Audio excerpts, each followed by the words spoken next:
So we're here at Awesome and we have brought our daily EV, our CUPRA Born. We've had this for about a year now, and it was originally just for our commuting car for a little bit of offsetting. We've got solar panels at our offices, and we felt a bit of responsibility to just sort of give back a little bit, offset all of our tuned cars. But after a year of driving a pretty boring, bog standard EV, we've tried to give it a little bit of jazz, and we brought it to Awesome. Before it came to Awesome, it went to Ultimate Customs, and it's had a full satin white wrap. We've now got some KW V3s, some Rotiforms, and a full brake kit to go on the car, and hopefully that'll improve it from a performance and a visual point of view. We went for the KW V3s. We've always used KWs on our demo cars. They offer great street performance and usability. So combined with some Rotiforms with Yokohama tyres as well, and an 8-piston 360mm brake kit, hopefully we can turn our EV into a car that we can get some fun out of on the road. They're fairly quick, but they are incredibly heavy as well, so we're trying to liven it up, give it a little bit more handling properties. Yeah, so we'll see how it goes, and we're excited to see the finished product.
Right, so we're halfway through, or getting towards the end really, of our build at Awesome. You can see we've got the KWs fitted up, the Tarox 360mm 8-piston kit, hiding behind really closely fitted some 19-inch Rotiform BUCMs, custom painted in white, gone for a gloss white to contrast the satin that Ultimate Customs have done on the wrap. It's starting to really feel like we're getting there. As you can see, no tyres fitted yet. We're just waiting on the Yokohamas to arrive, and then we'll get the tyres fitted, balanced up. What we wanted to do is check everything worked, everything was where it was supposed to be, and it's starting to come along, and we're pretty excited to see the final chapter.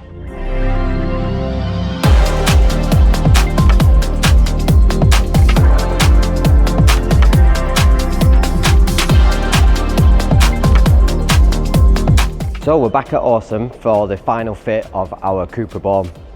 We left a couple of weeks ago, and we had a few little bits and pieces to finish off, get the tyres fitted up to the wheels, and get our detailing of our sort of CUPRA bronze logo put on the side, little mirror caps. That's all been done at Ultimate Customs. So yeah, we'll just talk you through some of the things we've done. We'll start with the wheels and the tyres. We've gone for a Rotiform 19-inch BUCM multi-spoke wheel, which we had custom painted in white. We wanted to sort of hark back to that sort of motorsport. We always wanted a motorsport vibe with the car, even though it's an EV. We've fitted KW V3s, which we've lowered probably about 2/3 of the way down. We've probably got about an inch, 30-40mm left to go if we want to go a little bit lower, which we can. We're using the Yokohama Advan Sport V107s. They've been really good. We've just had a couple of weeks on them, but the difference that's made, proper wheel and tyre setup combined with the suspension, has really made a difference to how the car moves around. There's no body roll anymore. Yeah, it's kind of transformed it. We've put our Super Sport brake system on. It's custom designed for the CUPRA. We wanted to understand how an aftermarket brake system would work with the regenerative braking that EVs have, and make sure that integrates well into the car's ECU and doesn't kick any lights on, doesn't cause any controversy within how the car's management works. All's going well. The brakes have got a great feel, the pedals much improved. We've not pushed on them yet because the discs are still bedding in, and it's a really crucial time period to get 300-400, maybe 500 miles on the rotors before really pushing on, but we'll start that really soon. And as you can see, it's been done in a frozen white, which I think has transformed the car. It's allowed the lines to pop and just really given the car a bit more of a wow factor that it didn't have before. We've added a CSR splitter to the front, and maybe able to see on the back we've added a little lip spoiler, again just making the car look a little bit more aggressive and making it into the demo car we really wanted it to be. So I think there's only really one thing left to do, that's jump in, take it for a spin and see how all these modifications have come together to make this a much better car than it was.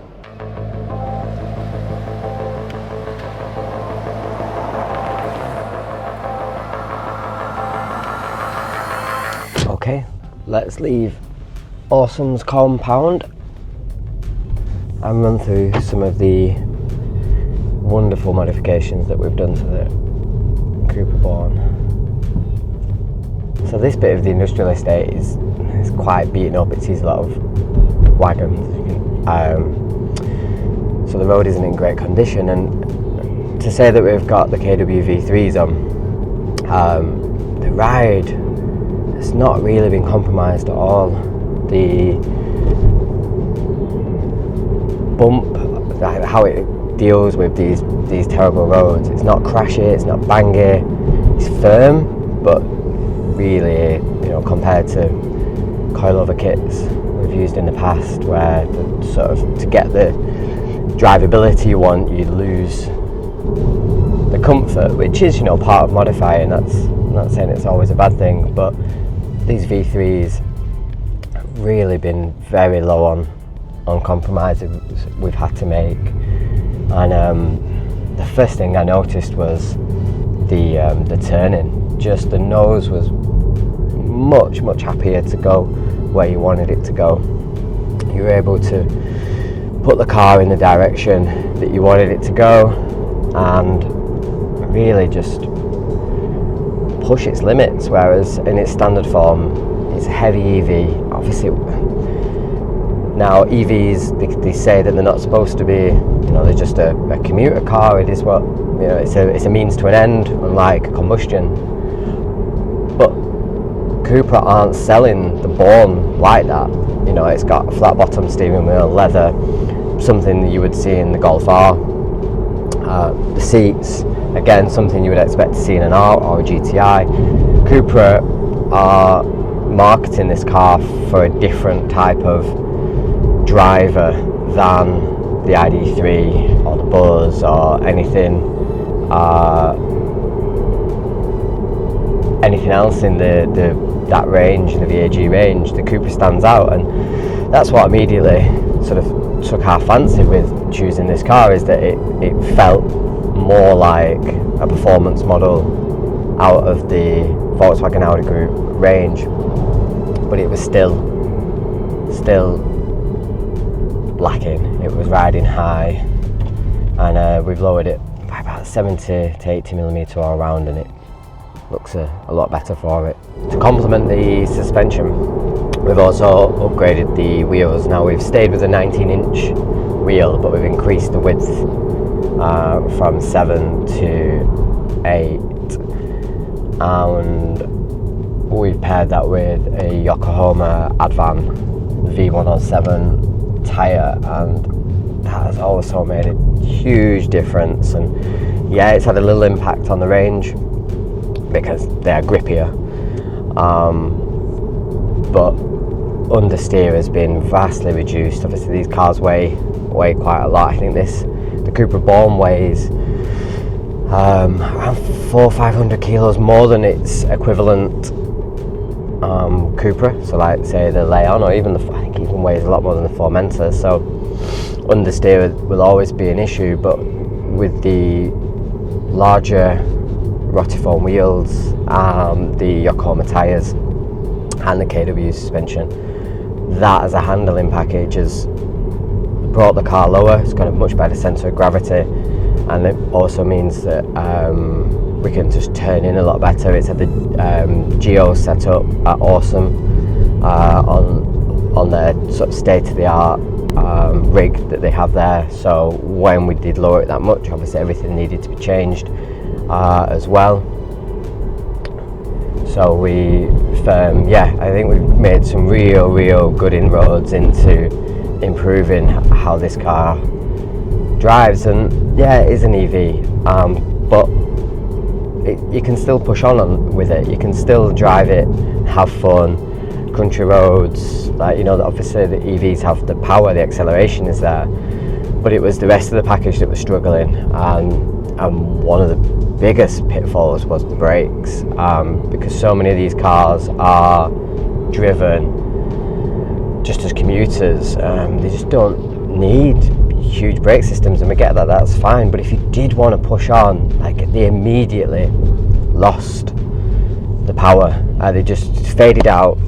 They've got very thin disc on them compared to a regular car, so we've upgraded to a 370mm 8-piston kit, which is you know, a big upgrade from the 340mm single piston slider that's on there at the moment, but it's come at a very low weight penalty because the original calipers were a cast caliper weighing a lot more than our billet alloy 8-piston. Our discs are a 2-piece floating disc, so again, although there's a little bit of a weight penalty, it's not much considering we've gone right up there in size. So the performance now, the pedal is sharp. We're using our Corsa pad, which is our sort of do anything pad. It works perfectly fine on the road, works from cold, but it will take some abuse on the track. It's not an out and out track day pad, but if you're going for you know, you do a track day maybe once or twice a year, it's a perfect pad for that. And our brake system has given it just a lot more feel, just a lot more feedback. The OE pedal was very wooden. Not sure whether that was down to the brake pad compound, but either way, we've got a system now that can really haul you down, really make a big difference to how this car can stop. And with the extra grip provided by the Yokohama Advans, we are able to significantly reduce the stopping distances. So yeah, we could take it to the track. I'm not sure how it would perform as a car on the track, because it is weighty. You do feel the weight when you are when you're pushing on, you really do. But it is ready for the track. The tyres, the wheels, the suspension, the brakes. Yeah, it really is. We've also added a little bit of aero. That's really just for visuals. We've used a CSR front splitter and a CSR lip spoiler. They've just help improve at the front, bring the car lower to the ground, and at the back just give it a little bit of something different. Especially combined now with the wrap that Ultima Customs did for us. They changed it from a flat grey colour from factory to, people are describing it as like a frozen white. It's a matte white, not a gloss white, and that really works well with the CUPRA's sort of copper bronzy badges and detailing that they put on the car. We've incorporated that, taken it a little bit further, and used some sort of big bold colour to then cut out the logo for the Tarox. So yeah, we like to think we've approached the CUPRA Born EV like we would if it was a Golf R. We sort out the handling, sort out the suspension, the brakes, the wheels, the tyres. Yeah, we've really sort of approached it like that. And yeah, we can't tune the engine and we can't make it sound any better. It will always sound like an EV, but we have, we think, visually improved it and handling improved it like we would any modified car. For us as a brake specialist, we've been able to learn quite a lot about it as well, because EVs have regenerative braking. You know, they use the braking for recharging the battery. We wanted to know that if we put a large aftermarket brake system, what would the ECU do? How would it behave? Would it have any effects? Would it throw any dash lights on? And also with the weight of the car, it's a really good base point for testing, because weight is actually more of an issue when trying to get a car to stop than power.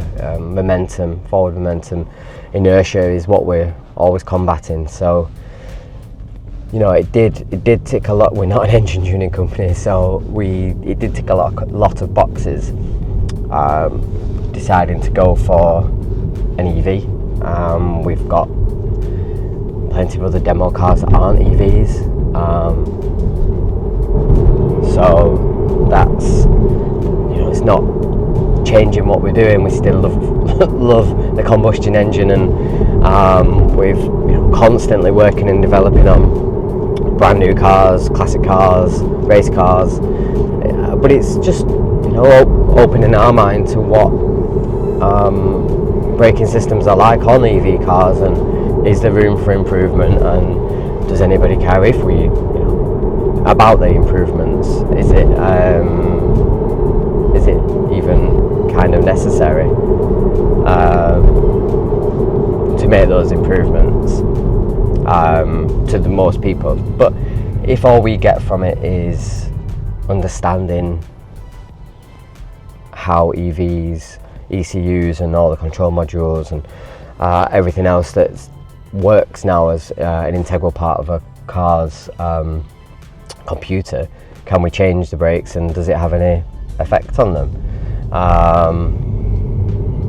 And so far so good, everything's positive. Obviously the brakes have been improved, but at no detriment to any of the car's systems. Everything seems happy with the upgrades we've made. So yeah, we've got the best of both worlds out of it. Just means that we can, I think, enjoy the car a bit more.